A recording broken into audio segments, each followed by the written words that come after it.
Hey guys, welcome to the Beyond Sunday podcast, where we desire to take the conversation beyond Sunday. We are alive and in person, and next to me is my friend Shrey. How are you? I'm good. How are you? I'm good. Good. Ready for this one. Yeah. But before we dive into the conversation, take a look at this video.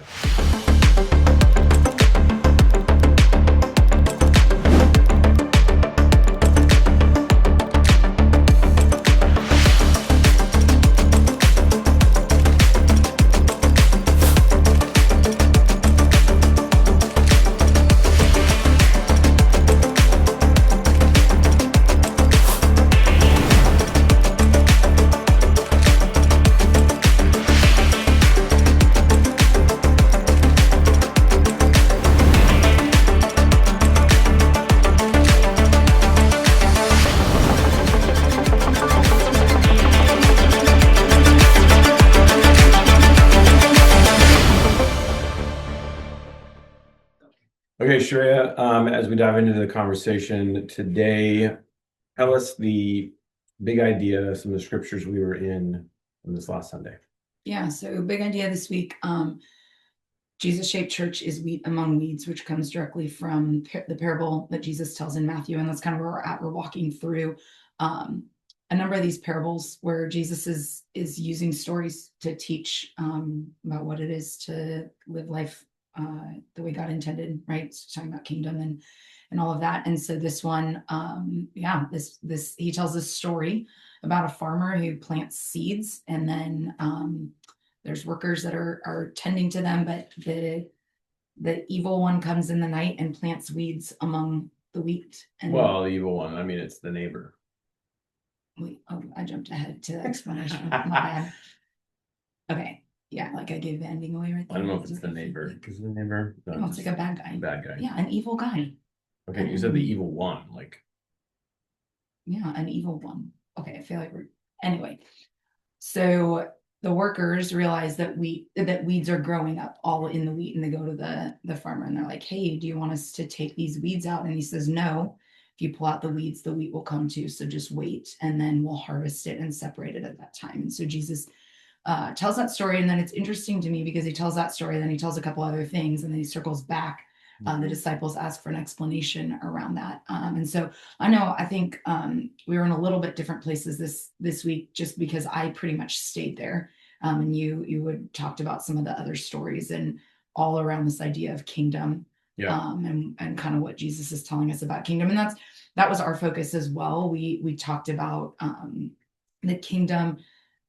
We talked about the story of the biblical narrative and kind of humanity, because that is a kingdom story. And so then used the overall story to help us understand what God might be saying for us in this parable. For me, I think it's interesting, these parables, because you stayed with the parable of the weeds, and we moved in also to the parable of the mustard seed and the yeast, the parable of the hidden treasure and the pearl, the parable of the net, and bringing in the fish. That in these parables, there's a couple times he calls attention to that there'll be a separating of the righteous and the unrighteous, the good and the evil. We are not doing the separating. He says the angels will do the separating. God will do the separating. Jesus will do the separating. Well, not Jesus, but in those parables, he's saying there'll be someone other than us who's doing the separating, Right. the good and the evil, and there'll be a separating at the end of the day, at end of the age. That also there is where it's very specific, like where the weeds will go, where the fish that are not acceptable, the bad fish they're going into the fire, where there'll be weeping and gnashing of teeth, right? So there is a call out to the separating that's taking place, and this isn't the only place that there's a call out of a separating that will take place at the end of the age, but in this, it's a couple different places in these parables that Jesus is clear in this parable. There is a separating, and one will go here and and they'll be thrown into the fire, and weeping and gnashing teeth, and the others will go, God's kingdom will go with God, will be welcomed in. And there is a separating here in these parables that even I think from previous week, as we talked about the seed and the the soil, going in, yeah, and being scattered in different places, that there are good places, but then they don't have good roots, these Right. different kind of places that seed go, and what that means for us and being connected with God. And here too in these parables, it's are we kingdom people? Are we connected with God? Do we have roots that are going into the source, Mhm. and into Jesus? Or are they connected to something else? Does it look different? And so there's just some parallels and connections that um and I even said this on Sunday. There was just not enough time to unpack all of Right, what's sure. in there. Like Jesus in these parables, as he's teaching, and he even says here he's teaching these parables to the crowds, and they're not fully understanding. In fact, even the disciples aren't understanding. So he gets through of telling the parable of the weeds, tells the mustard seed and the yeast, but then they come around Jesus, just the disciples, and they're like, "What did you mean by this parable of the Right. weeds? Like, we don't get it." And then he's very clear. And he literally is like, this is this, this is this, this is this. Yeah, this is who this is, and this is what this is, and he lays out the different pieces in this parable of the weeds to be very clear with the disciples. He does not want them to be confused in any way. But the crowds, he's like, they're not all going to Well, get it. he says, like, let those who have Yeah, ears. yeah. Let Well, them also, hear. I will open the mouth. I will open my mouth in parables. I will utter things hidden since the creation of the world. So there are these nuggets of truth, pearls of wisdom, truths of understanding God's kingdom that are hidden in these parables that the crowds aren't fully getting, and the disciples are asking, Right. "What does this mean?" Right. Yeah. And I think yeah, that in some ways, like you just said, this is a continuation from even last week in the parable, and even the conversation that we had. So for me, as this one was coming together and just kind of sitting in this one parallel or parable, there were some echoes from even our podcast conversation the week before around what it looks like, to be good soil and to have those roots, but also what it looks like, we've been talking about being generous with the gospel and that idea. And for me, this parable, he calls out in the parable, don't pull up the weeds because you'll pull the weed up as well. But kind of on the flip side of that coin, what landed for me was how oftentimes throughout history, there have been seasons or eras or whatever where Christians have pulled away from the culture, desired to remove themselves, in various ways. And so even there's just this conviction for me of like, if we do that, uh, who's left to influence people? Who's left to um, be the light, be the salt? We spent some time in Matthew 5 this week too, of like, this is what we're called for. And if we pull away and pull out, and so even this idea, like in this parable, we're reminded that we are not supposed to look like we're not supposed to blend into the culture. We're not supposed to become like the culture of the world. We're not supposed to become weeds. There is a contrast between the wheat and the weeds, but we're also supposed to remain. We're called to remain among the weeds. And if we are going to pull ourselves away, pull ourselves out of that culture, what's left for those who are yet to see Jesus or yet to know Jesus? And so Yeah. That was landing for me in the and because that fits in the overall narrative of the story God's writing. Like, I've established this kingdom, I've invited you in, like literally created humanity to partner with me in this kingdom, and now there's brokenness in the kingdom because of the fall. But throughout the rest of the story, we see God like, okay, so I'm going to pursue you, I'm going to pursue this relationship, and in that, as my as I'm about the mission of putting the world back together, I'm going to invite you into that, which is what I designed you for in the first place.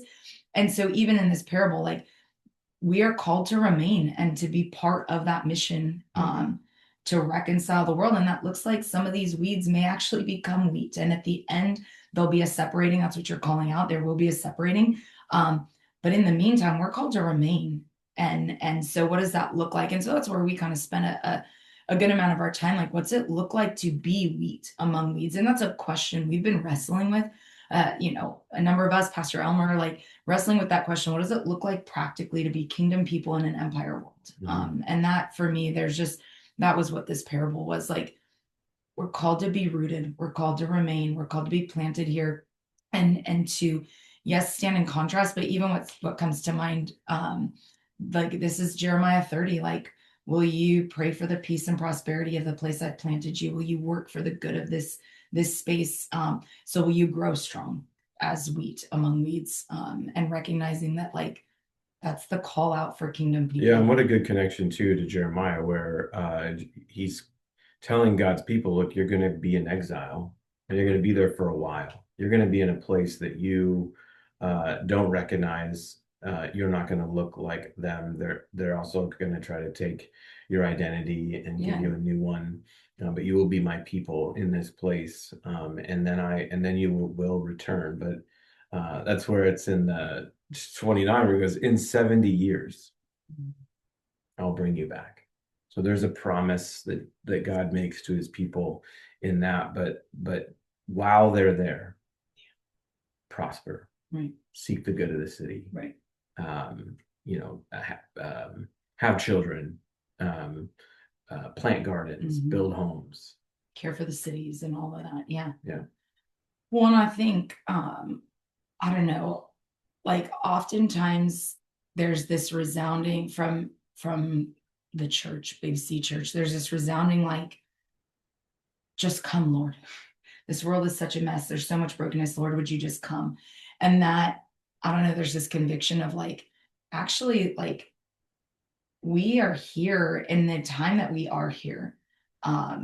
We have this opportunity to be about the mission that God's about. And there's a quote I read, I don't even know, Oscar or somebody, that was like, some people are so heavenly minded, they're no earthly good. And that idea of like, yeah, I mean, Paul even calls it out, like, to live as Christ, to die as gain. And like, yes, my desire, this desire for eternity where there is this perfection and this fully reconciled relationship with God, and that's going to be beautiful, and we do desire and want that.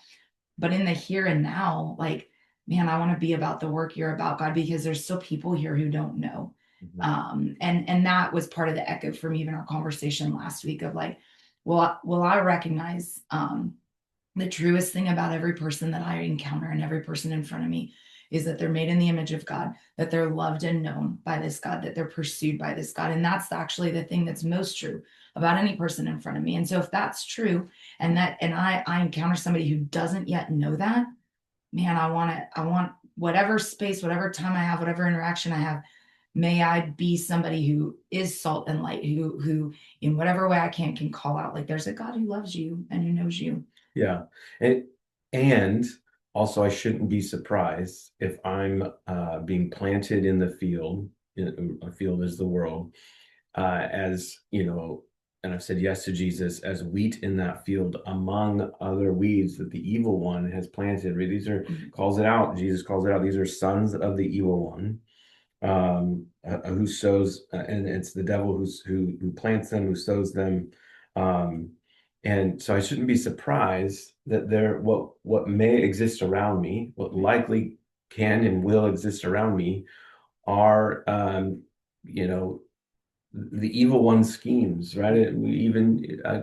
Jesus calls out, like, the devil seeks to kill, steal, and destroy, prowls around like a lion, and so I shouldn't be surprised, as being planted in the field, the world, to be of good seed and waiting for the harvest, but in that place, having my roots so connected to Jesus that even though there may be weeds around me, those who would seek to destroy or distract or to throw me off, to remain faithful, to trust God, that where he's planted me, there's a purpose and a reason that I'm in that space and time. Yeah, and not to pull away. I mean, we're in the world, not of the world, but in the world, right? Yeah. And there's a reason that we've been planted in the places we've been planted. Okay, as we wrap up this episode, Treya, let's share Kairos. What has God been saying? How is he inviting us to respond? Brenda first. Sure. Yeah, this was more of a continuation off of last week, and actually the last couple of weeks, this idea of generosity with the gospel. Because if the gospel, if I understand and what I do understand, the gospel to be is more than just a Jesus died on the cross so you can go to heaven. If I understand the gospel, even in the continuation of that verse, the evil one comes to steal, kill, and destroy, but I've come to give you life and life more abundant. So if I recognize that that is part of the good news of the gospel, then that idea of remaining planted, of wheat among weeds, is that I have this opportunity then where I've been planted. And when I use that language, I mean like the places that I work, live, and play, that God's called me to exist, Yeah. the places that I show up. In those places, I have an opportunity to be generous with the truth of the gospel that says, not only you're a sinner in need of a savior, and there's this invitation to eternity, but actually, like, here's your identity, your God-given identity. Here's who you are. Here's how he sees you. And he has this abundant life that's here and right now for you. And so this parable was just a more of that echo of like, am I being generous with the gospel? Have I fully understood that for myself? Am I living and existing in the freedom and the abundant life that God offers? And then is that the way I'm showing up? And so the people that I encounter, is that what I'm leading with? Not whatever other things I might be tempted to attach to them or try to offer them or steer them in a direction. Nope, like the truest thing about you, made in God's image, loved by God, pursued by God. So I'll treat you in that way, and in whatever way that I can exist that shows and offers this like abundant life. That's how I want to share. Yeah, that does remind me too of like too often we can believe more like in this world you will have trouble. Yeah. Hold on to that, but forget the second part is actually the thing to hold on to. Yeah. Take heart, I've overcome the world. Yeah. Right? Jesus says. And so in this way, it's like the enemy, the evil one, prowls around looking to steal, kill, and destroy. But I have come to give you life and life abundant. So hold on to that part, the promise of Jesus, rather than the fear that the evil one's prowling around. So don't be surprised that there's weeds in the field. Right. Trust that as our roots are connected to the source, Jesus, life is growing in us and through us and around us. Because even in the I don't know how much you know about wheat fields. Well, okay, not that much actually. I mean, that I don't really know about like planting and gardening and stuff. I do know some stuff about because when we went to Eastern Washington, you were full of fun facts about their wheat fields. Was that wheat? I actually don't know. I just remember you were like, this is really magical because they don't garden or water them or whatever. They It don't just waters irrigate. itself. It's natural irrigation. So please tell me more about wheat fields. So it's not just wheat, but there are many others. Wheat's one of them, but where as the plant is growing, that if there are these weeds, you aren't able to tell the difference. So even the farmer is saying, don't, you'll uproot. If you pull one, you could uproot the other one. But also you could uproot the weed itself because you can't tell the difference. There are other plants, right? We were helping this family do some yard work, and they had some fruit plants like cranberries or anyway, some berry plants. They're young, and there were some other weeds around. Well, teenagers, They can't tell, so they took up the they plants. took them all. Oh shoot! Yeah, they took them all. So like the yard was clean, just bark dust. Oh, honestly, I probably would have done that. So like, I would need somebody to say. And the homeowner came out and she goes, what That's are my not berry good. plants? Yeah, that's bad. I am so sorry, but your yard's clean. There are no. That's what you offer. There's no vegetation. You're like, here, let me show you. Well, what else am I gonna say? Here's the plant back. Let's Yeah, sort through all the weeds so to she find. hired Oh, me for to help sure, out. for sure. I don't even think she paid, but That's fair. yeah, I That's agree good. because I was like, yeah, I'm sorry, your berry plants are gone, Mm. but there's no vegetation anyway.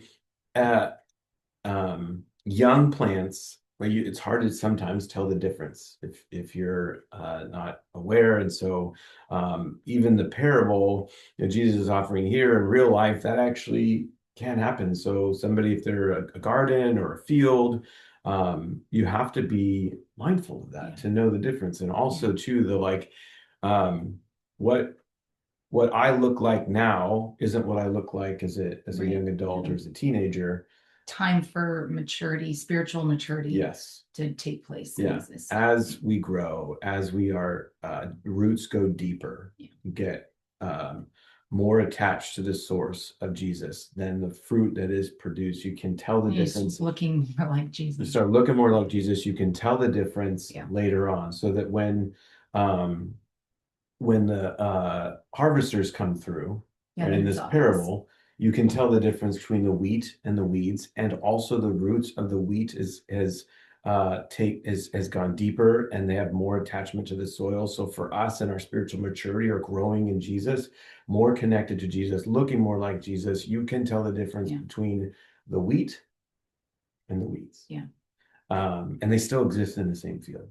And so that's I think for me, some of that kairos that sits in this parable of the weeds specifically is mindful in discipleship of, and myself, yes, and then those of whom I'm discipling as well, that just the care and the nurturing, yes, and cultivating. Right. So I want to be near and around, tending to, exactly, while recognizing like as people are growing in Jesus, becoming more like Jesus, having their roots more and more connected to him, they begin to look more like Jesus. I want to call that out. Sounds like John. That sounds like John 15. Yeah, abide in me and remain in me. Yeah, and where there is a keeper, there is one God who tends, right, to this growth. And so that, like, John 15 doesn't say like Jesus is the vine and immediately you are the vine.